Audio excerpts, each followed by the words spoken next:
दशमलव भाग 1। इस वीडियो में दशमलव की अवधारणा, दशांश, शतांश और सहस्त्रांश का परिचय और चित्रों की सहायता से दशमलव संख्या को समझना। टीचर्स, अपूर्ण संख्याओं को दर्शाने का एक महत्वपूर्ण तरीका उनका दशमलव रूप भी है। बस बच्चों के साथ इस नई अवधारणा पर चर्चा शुरू करने से पहले यह सुनिश्चित कर लेना बेहद आवश्यक है कि उन्हें पूर्ण संख्याओं के स्थानीय मान की पूरी समझ है या नहीं। बच्चों, आपको स्थानीय मान याद है? आपने बेस 10 ब्लॉक्स और प्ले मनी के साथ समझा था ना? क्या समझा था कि यदि 1 रुपया इकाई है तो 10 रुपया दहाई है और 100 रुपया सैकड़ा हुआ ना। परंतु यह 1 रुपया भी तो कुछ छोटी इकाइयों से बना होगा। भाई, 1 रुपए के अंदर भी तो 100 पैसे होते हैं। अब यदि हमें कुछ 1 रुपए से भी कम दर्शाना हो, जैसे 75 पैसे, तो उसे हम स्थानीय मान तालिका में किस स्थान पर दर्शाएंगे और कैसे दर्शाएंगे? ओहो, ये गणित भी ना कितने झंझट वाला विषय है। लेकिन बच्चों, गणितज्ञों ने इस समस्या का भी एक आसान सा हल निकाल रखा है। जैसे बाईं ओर बढ़ने से संख्या 10 गुना बढ़ती जाती है, वैसे ही दाईं ओर जाने पर इस नए स्थान पर संख्या का मान बटे 10 के बराबर हो जाता है। यानी बाईं ओर की संख्या का मान निकालना हो तो उसे 10 से गुणा कर दो। जैसे इकाई से दहाई, दहाई से सैकड़ा, सैकड़े से हजार आदि। और जब दाईं ओर जाना हो तो 10 से भाग करते चलो।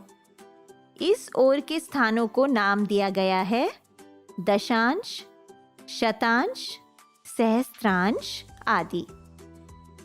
अच्छा, अब यह तो हमें पता चल गया कि इकाई के बाईं ओर जाने पर स्थानीय मान निकालने के लिए 10 से गुणा और दाईं ओर जाने पर 10 से भाग करना होता है। लेकिन इतने सारे स्थानों में इकाई का स्थान कौन सा है, ये पता कैसे चलेगा? अगर मैं आपसे कहूँ कि हमें 164 रुपए और 75 पैसे दर्शाने हैं, तो आप 164 को तो इकाई, दहाई और सैकड़े के स्थान पर रख देंगे, पर इस 75 पैसे को किस स्थान पर रखेंगे?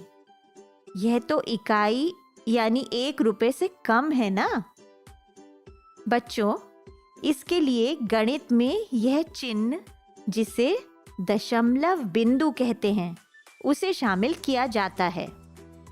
इस दशमलव बिंदु की बाईं ओर पूर्ण संख्या वाला हिस्सा और दाईं ओर अपूर्ण संख्या वाला हिस्सा लिखा जाता है। तो 164.75 का अर्थ हुआ 1 सैकड़ा, 6 दहाई, 4 इकाई, 7 दशांश और 5 शतांश। इसे बोलेंगे 164.75। दशमलव के बाद की संख्याओं को अलग अलग बोला जाता है। इसे 164.75 नहीं बोलते हैं। तो दशांश का शाब्दिक अर्थ हुआ 1 का 10वां अंश या भाग।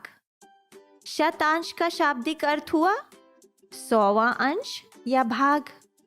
मतलब किसी इकाई को अगर 10 बराबर भागों में बांटा जाए तो हर भाग एक दशांश होगा, और यदि एक इकाई को 100 बराबर भागों में बांटा जाए तो हर भाग एक शतांश होगा। इसी प्रकार 10 दशांशों या 100 शतांशों को मिलाया जाए तो एक इकाई प्राप्त होती है। ठीक है ना? चलो इसे एक चित्र बनाकर अच्छी तरह से समझते हैं। जैसे ये पूरा वर्ग एक इकाई को दर्शाता है। इसके यदि हम 10 बराबर भाग कर दें तो एक भाग कितना होगा? 1/10वां भाग होगा ना, या 0.1। और 2 भाग कितने होंगे?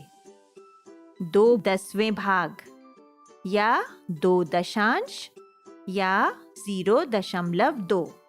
5 भाग होंगे, 5/10वें भाग, या 5 दशांश, या 0.5।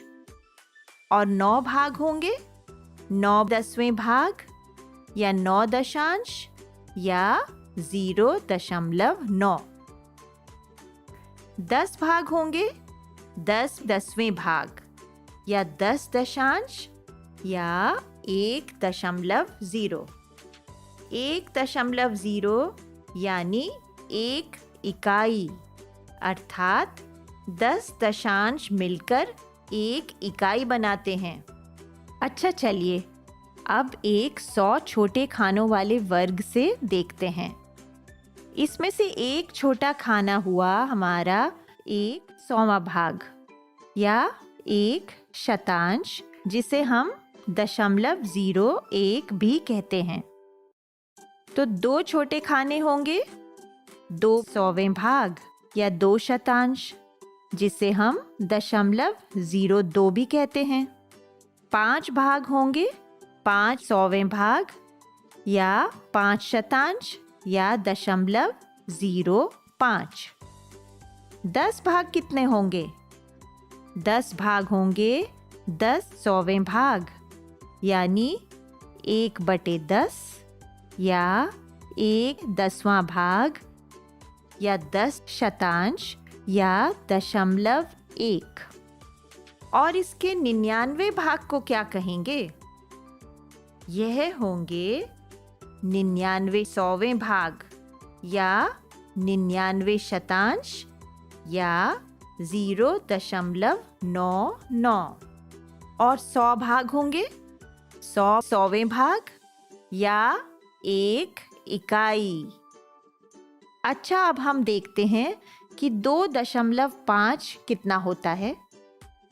वापस अपने वर्ग पर चलते हैं। 2.5 का अर्थ हुआ 2 इकाई और 5 दशांश। 2 इकाई का मतलब हुआ पूरे 2 वर्ग, और 0.5 का मतलब हुआ दूसरे वर्ग के 5/10वें भाग, या 5 दशांश। और 2.56 का क्या अर्थ हुआ? इसका अर्थ हुआ 2 इकाई, 5 दशांश और 6 शतांश। बढ़िया है ना? अब इसका वर्कबुक में खूब अभ्यास कीजिए। इसे करने में आपको खूब मजा आएगा। आपको ये वीडियो देखकर मजा आया ना? अगर आप इस वीडियो से संबंधित अन्य संसाधन जैसे कि अन्य वीडियो, गतिविधियां, क्विज इत्यादि देखना चाहते हैं तो अभी डाउनलोड करें संपर्क स्मार्ट शाला मोबाइल एप्लीकेशन। और हाँ, अगर आपको ये वीडियो अच्छा लगा हो तो इसे जरूर लाइक करें। और भी नए नए वीडियोस देखने के लिए सब्सक्राइब बटन पर क्लिक करना न भूलें। मिलते हैं बहुत जल्द YouTube और संपर्क स्मार्ट शाला ऐप पर।